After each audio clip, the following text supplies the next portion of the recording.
So obviously, if we're trading with our money, we need to talk about risk and control.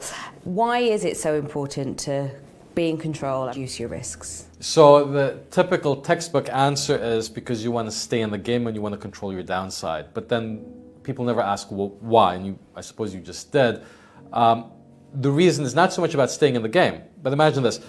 If your P&L looks like this, so it has lots of downside swing, and you manage to implement risk control upon it, then all of a sudden the swings to the downside get lower by the very definition, construction of what you've just done. But that means, going back to the concept of leverage, you can lever this thing up higher. It means you can make more money.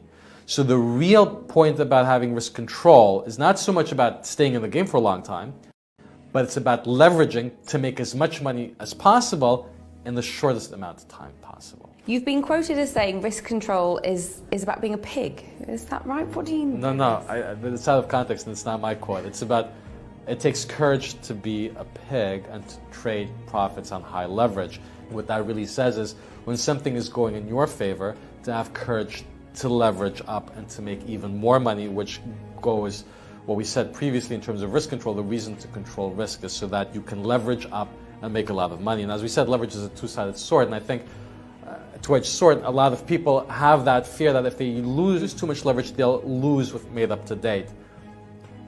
But that's the wrong approach. That's the approach of wanting to be certain about things.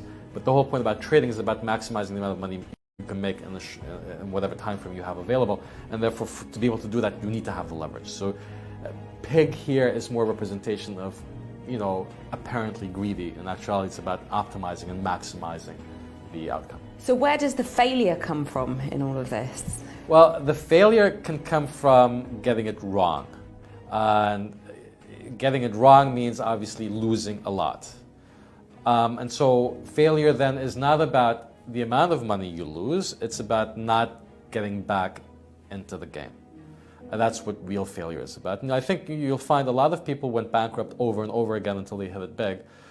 That's the same for business and the same for trading. But the whole point is that you can't give up. Giving up, that's where the failure lies.